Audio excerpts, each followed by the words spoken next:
Here we go. Alright, so let's start off by getting one thing straight. King Kong premiered in 1933. When did Godzilla premiere? Not until 1954. In King Kong vs. Godzilla, who won? This guy did. King Kong got Peter Jackson. Who'd Godzilla get? Whoever this guy is. So let's take a look at the real King of the Monsters, Ikoria's own King Kong, Kogla, the Titan ape. Kogla is a 7/6 legendary ape that costs 3 green.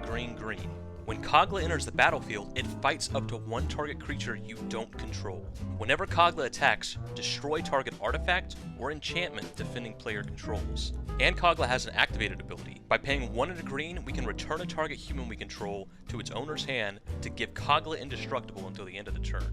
So Kogla is an amazing commander because it can basically do everything. Its enter the battlefield effect is creature removal, its attack effect is artifact and enchantment removal, and in this deck we're going to exploit its activated ability to also make Kogla a fantastic source of card advantage. We even have the potential to go infinite. And we have access to all of this in mono green. So in this guide for our sweet budget Kogla commander deck, we're going to talk about taking advantage of everything Kogla has to offer on a very nice $75 budget. So first up, let's talk about Kogla's activated ability. By paying 1 and a green, we can return a target human we control to its owner's hand, and then we give Kogla indestructible until the end of the turn. The most straightforward application of this is when Kogla enters the battlefield, if we want to have it fight something big, something with like 6 power or more that it would trade with, we can pay an extra 2, pick up a human, and then Kogla's not going to die in that fight, only the thing it's attacking will die. Similarly, if we wanted to attack in with Kogla to blow up a particular artifact or enchantment, and we didn't want him to die, if they just have enough blockers to line up that it would kill Kogla, we can make him indestructible in response. So that's sort of the straightforward application of his ability, just protecting Kogla itself. But in our deck, we're actually aiming to take advantage of what's supposed to be the cost of Kogla's ability, returning a target human we control to its owner's hand. Our deck is chock full of all sorts of humans with great enter the battlefield abilities. One of the best of these is Eternal Witness. So Eternal Witness is already a staple in Commander. It's a 2/1 with the ability, when it enters the battlefield, we can return a target card from our graveyard to our hand. And it's a human. So using Kogla, we can repeatedly pick back up our Eternal Witness, make our Kogla indestructible, and then replay our Eternal Witness to continue getting permanents back from our graveyard over and over and over again. And cards like Eternal Witness are also why we're spending some of our budget to run cycling lands, and even cards like Evolving Wilds, even though we're a monocolored deck. Having these lands mean we'll pretty much always have something in our graveyard we can get back. We can repeatedly cycle our cycling lands to keep drawing cards and then getting those cycling lands back with Eternal Witness, cycling them again, etc, etc. With Evolving Wilds, we can crack it, go and get a basic land, use Eternal Witness to get Evolving Wilds back, play it again, crack it, go get another basic land, continue to hit all our land drops. So Eternal Witness is a great example of how we're going to use Kogla's activated ability as an engine in our deck. Another human with a great enter the battlefield ability that we've built around is Mwanvuli Beast Tracker. So Mwanvuli Beast Tracker is another 3-mana 2/1. When it enters the battlefield, we get to search our library for a creature with Death Touch, Hexproof, Reach, or Trample, and reveal it. Then we get to shuffle our library and put that card on top. So Beast Tracker is great for a lot of reasons. It allows us to go grab silver bullet cards like Arasta of the Endless Web against Spellsling decks, or Whip Tongue Hydra if there's a flyer or a bunch of flyers that we need to answer immediately. It lets us go grab engine pieces like Soul of the Harvest, which we'll talk about in a second, but is a great way to draw a ton of cards in our deck. And also, when we're looking to finish the game, it allows us to go grab our finishers like Decimators of the Provinces. The ability to keep picking up and replaying Beast Tracker to tutor what we need to the top of our deck at any given moment makes it a great combo with Kogla.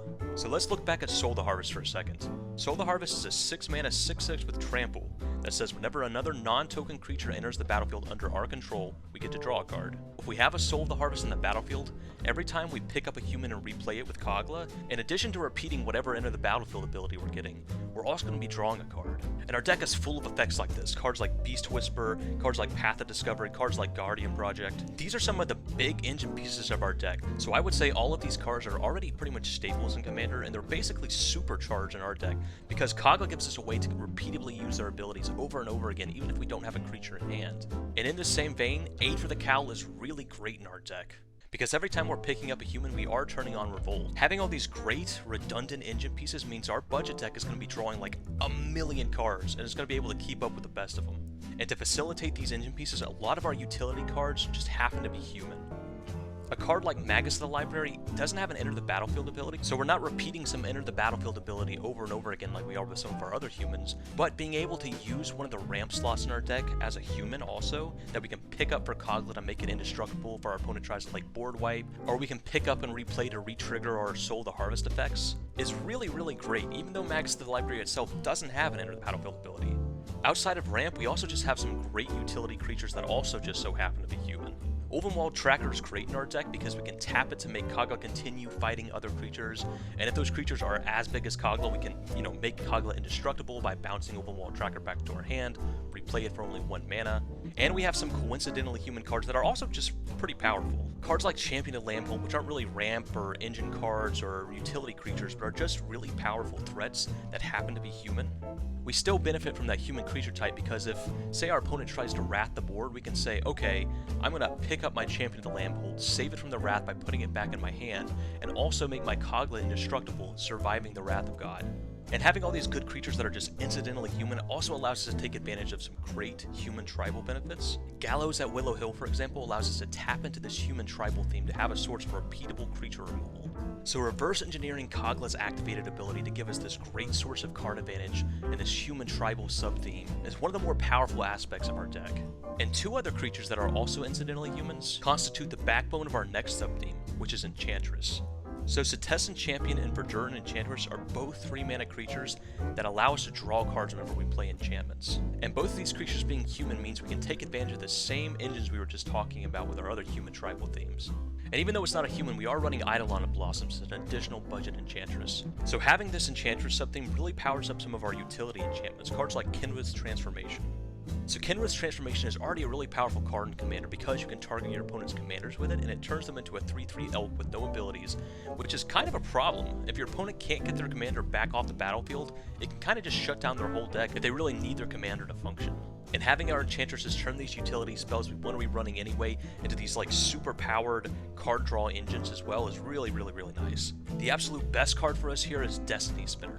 So Destiny Spinner has some great abilities, but what we really care about here is that she's an enchantment creature and a human.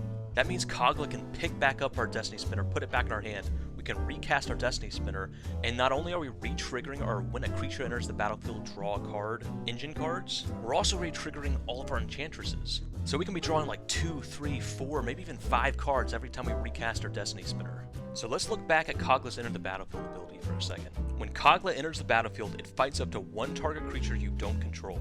So Kogla is able to kill most creatures when he enters the battlefield.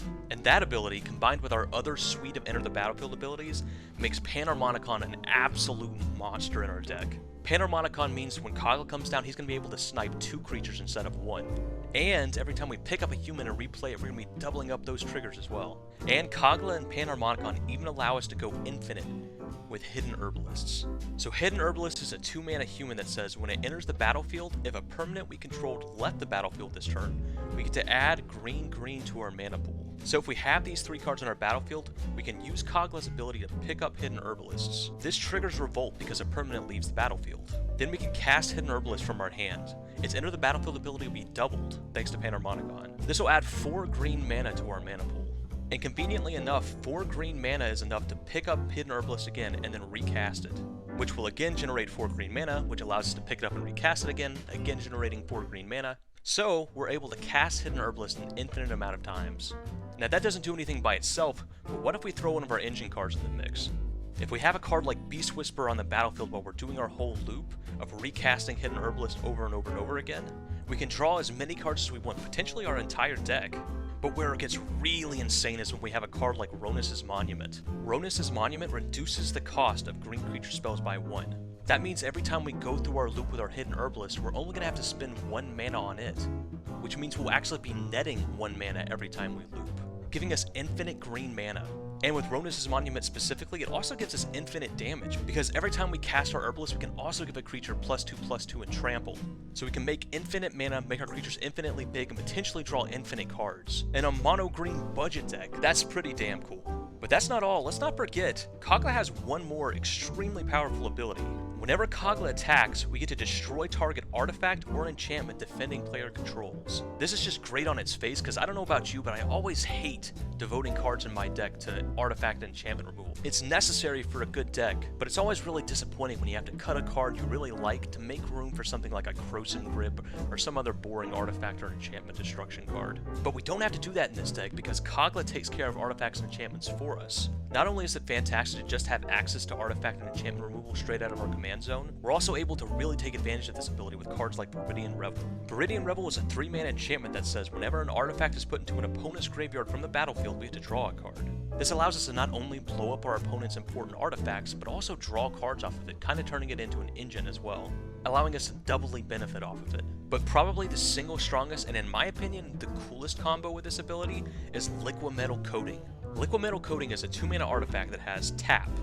Target permanent becomes an artifact in addition to its other types until the end of the turn. So we can use Liquid Metal Coating to turn any problematic permanent, whether it be a planeswalker, whether it be a land, whether it be a creature. We can turn anything into an artifact and then Kogla will kill it when it attacks. And to further take advantage of this attack trigger, we have some Voltron elements in our deck as well, with cards like Chariot of Victory. So Chariot gives First Strike and Trample, which is really great with all the attacking Kogla wants to be doing, but most importantly it gives haste, meaning we can play Kogla and attack with it immediately to take care of a problematic artifact or enchantment before our opponent gets a chance to deal with it.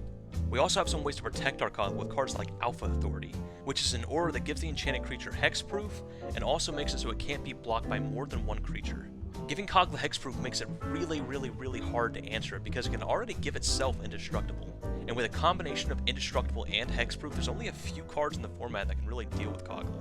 We also have some cards that take advantage of Kogla's high stats, like Surak the Huntcaller and Goreclaw, Terror of Kalsisma. Surak has another great way to give our commander haste, and Goreclaw not only reduces the cost of our commander by 2, but also gives it trample, which is really nice. Archetype of Endurance is another great way to give Kogla hexproof, and is also an enchantment creature which goes well with our enchanter strategies. And one of the coolest cards in our deck, and one of the best ways to make Kogla bigger, faster, and stronger too, is Assault Suit. Assault Suit gives Kogla +2/+2 in haste, which is already great, but it also allows us to pass Kogla around the board, meaning Kogla can be attacking 4 times every turn cycle and wiping away all these problematic artifacts and enchantments on the board. And because Kogla only destroys the artifacts or enchantment from defending player, and Assault Suit makes it so Kogla can't attack us, our problematic artifacts and enchantment will be safe from his monkey rage. And so that wraps up our guide for our Kogla budget commander deck. The full deck list will be in the description of the video, so you can check out all the little bits and pieces I didn't get a chance to touch on. If you're the kind of player that likes building engines and drawing a ton of cards, and just having answers for like everything right out of your command zone, I think Kogla is going to fit with you perfectly. And just the fun of having like actual literal King Kong as your commander is like, how can you pass that up? Anyway, this has been 2D, thanks for watching. Let me know if you're excited for Kogla too. I think if you choose him, you won't choose wrong, because with a skip and a hop, he's one cool Kong. Come on, Cranky, take it to the fridge.